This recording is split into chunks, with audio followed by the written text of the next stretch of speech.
Don't Breathe. Action. What's going on, everybody? Today we're looking at Don't Breathe. This movie came out in 2016, and I remember seeing it, and I saw it when I was up like 30 hours when I went to go see this. So I didn't really get to have a good enjoyment of this movie when I went to go see it, but watching it again, this movie was awesome. And I'll tell you why, but we'll get into that later. This movie is written and directed by the same guy who brought us the awesome remake of Evil Dead, Fede Alvarez, and his artistic directing style, the way he approached this movie, the way he set up his shots, all the tension that he executed in this movie was done phenomenally. You got like a shot in this movie that lasts like 2 to 3 minutes. It just keeps, it's like a follow shot. I call it like a following shot where it just follows character to character. Kind of like James Wan likes to do in his Conjuring movies, where the camera will just follow somebody and then focus on this person, and it just keeps following them, and it never cuts, and you're just waiting for it to cut, and it never cuts. Just lots of very good camera work in this movie, and artistic shots and cinematography. Good cinematography in this movie. Like, there's like different rooms that have different lighting, so it's like each room has its own personality. But what is this movie about, you ask? Well, I'll tell you. This movie is about 3 burglars. They rob places, they take items. They don't usually take cash, they take items and they give it to a guy who gives them money in exchange, kind of like a pawn shop thing. And he gives them tips on what house to rob next. And basically each house they rob is a house that one of these burglars' dad is like the head of a security company, so he has keys to all kinds of houses. And they just go rob places, and basically the guy, they're Rocky, Alex, and Money. That's who these characters are. And Alex is in love with Rocky. Rocky is dating Money, and Alex is the one who has the connections to know which house to rob next, really. But one day they decide to go rob a blind guy's house because he got a settlement because his daughter a few months back got ran over by a rich girl whose parents got her off scot-free. So they go into this house to go rob this blind guy of that settlement, and they think it's going to be easy go in, get out, and it turns out they're wrong. As soon as they break into this house, this movie just does not stop with the tension. This movie is just awesome from that point on. So let's go over my positives. I like the ballsy approach to make our main cast a bunch of thieves, but they somehow are able to like give us enough information about a couple of these characters, or at least one of them, to where you sympathize, and they actually give you a motivation for them needing to rob this place. Because Rocky, played by Jane Levy, who was in Evil Dead, she has this little sister, and she's got this terrible mom. She has this home life that is reminiscent of like 8 Mile and, you know, Little Rabbit, was that his name? It's basically almost like a 8 Mile ripoff in this movie, where it's just like she has like this trailer park mom, and she has to work for and provide money for her mom and her little sister, and she just wants to get this money to get the fuck out of Michigan, Detroit. That's where this movie's based. So we know her motivation, and the other guy's motivation is just he loves Rocky. Alex loves Rocky, but he's in the friend zone. So this movie at least tries to build some character and tell you about these people instead of, hey, these people are a bunch of shitheads that rob places, they're evil, you should hate them. This movie actually tries. Except for Money. They don't try with him. They make you hate him. He's the typical dickbag from Detroit who grew up to be basically a wigger. He's white, but he has cornrows, and he thinks he's black, and he nicknamed himself Money. And they all call him Money. He's the only character that you're supposed to not like, which is why he's the first one that gets picked off real easy. But these other 2 characters that you follow throughout this movie are redeemable. They're good, and they're written well. So, there. I also like the way the camera just shows you these things. It like zooms in on things and kind of just holds it there and shows you different things throughout this house. Things that will come up later. And I like when movies like throw hints and little things that you don't catch the first time. Like, why am I seeing this? Why is it important? And it comes into play later. I like when a movie does that. Like, they even show just little things. Like, when they break into the blind guy's room, you can see like a shadow imprint on the wall of a crucifix that used to be there, but it's not there no more, which tells you that this guy, something happened, or we know what happened. They tell you, like, he lost his daughter. So that obviously made this guy not believe in God no more. So just little things that tell you so much without saying anything. And then, like, I like the realism of this guy's house. Like, they know he's blind, so they have a portrait of his daughter upside down, which makes perfect sense. If you're blind, you don't know which way is the right side up. You're just like, yeah. He has a picture upside down, so it just makes sense. And let's talk about Stephen Lang, the guy who plays the blind guy. Even though he's a blind guy, you're so intimidated by his presence. When he's on screen, the way they shoot it and execute it, it's just in the way where he looks buff too. Like, but you just feel so uneasy when he's there. You just want him to get out, and you root for these characters. And even though he's a sympathetic character at first, and they somehow flip it to where he's the bad guy who you're not sympathizing for no more. Like, it totally like flips the script. Like, characters that you're supposed to not sympathize for, you end up sympathizing for, and it's vice versa. Like, the blind guy you no longer sympathize for. Just totally different. Now, this movie has a couple of twists in it. That is one major thing that people were talking about when this movie came out. The whispers amongst people, like, dude, did you see Don't Breathe? There's this one part, I can't spoil it for you. You gotta go fucking see it.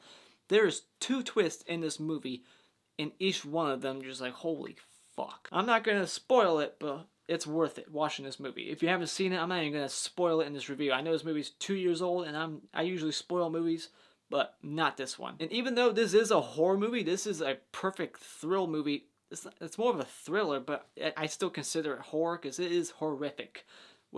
Just being in, you feel like you're trapped in this house with them, because he traps them in there. He boards up the window real quick because he knows the layout of his house so freaking well, which is kind of a negative a little bit. Like, just when you watch this movie, trust me, he knows the exact location for every little item in his house. Like, I know where I put the hammer and everything. I know where everything's at. It's like, how long has this guy not been blind? How did he memorize the entire blueprint of his house? But that's the negative. But let's get back to the positives. I'm not done yet. The score in this movie knows when to fade out and come back in. Like, the score, like, you don't even need a score. Like, this is a very silent movie at times. And as soon as they're, like, holding their breath, like, just trying to be as quiet as possible because he can hear a needle drop. Those are the best scenes in this movie, when he's just pointing a gun blindly, and it just goes from character to character because he thinks someone's there. Just awesome moments like that where there's not even a single like sound, not even a score. The score goes away because it doesn't need to be there. And even though I said Money was a dickbag character, you hate him, he does give one last redeeming like quality, like sacrifice, because right before he dies, he lies to the blind guy saying, I'm the only one that broke into your house, you don't need to look for anybody else, before he gets shot. So therefore that's a redeeming quality, so I appreciate that. But yes, the best thing about this movie is definitely the tension that this movie builds, especially when Stephen Lang turns out the lights and they're in the basement, they're all blind, so they're on his playing field. And then later on, Jane Levy puts him at a disadvantage by sounding the alarms. Just perfect like payback right there. But that whole cellar scene with the lights go out, that is just a gold scene. I love that scene. Now with my negatives, some of them are just like nitpicks, but one of my negatives is I don't like the way this movie opens. This movie opens with something that it's just like a shot and a scenery, a scene that's just gonna stick in your mind and you're gonna remember it because it's basically Jane Levy being pulled down the street. And then, as the movie goes on, you're going to remember that, and therefore you're just waiting for it to happen. Where I would just rather have things be a surprise, because therefore, when she escapes the first time, you're like, oh yeah, I remember she's being dragged across the street, so therefore I know she's not going to make it, possibly. So then that just kind of ruins it for you. I don't like when movies open with the end, especially if it's going to ruin something for you, and I feel like that kind of just ruined it. I don't know why they thought that was a good choice. Like, it just... because they thought that they had to throw something interesting right away. Like, oh, here's something interesting, a woman being dragged down the block. Well, we know who that is. So it just kind of ruins that. And a negative positive is the end of this movie. I like that it is both good makes it and evil lives on. And you hear me talk a lot like evil lives on. This is the evil lives on and the good girl makes it. The final girl makes it. But also evil lives on. So it's a positive negative. I heard that this movie's gonna get a sequel. Like, I think they're making a sequel right now, and I don't like that. This movie is perfect on its own. She gets to move to California with her little sister, and fuck that guy, he's blind. I mean, how's he gonna track her down in California? How? This dog's gonna sniff her out? No. I will say it's a good thing he left his dog in that trunk the second time she escapes. It's only because he left that dog in the trunk that's a good thing for her. And I don't know anything about Detroit, but how is it that this guy lives in an entire neighborhood of just multiple dozens of like middle class homes that are completely abandoned, and he's the only house that actually is occupied? It's like, is that common in Detroit?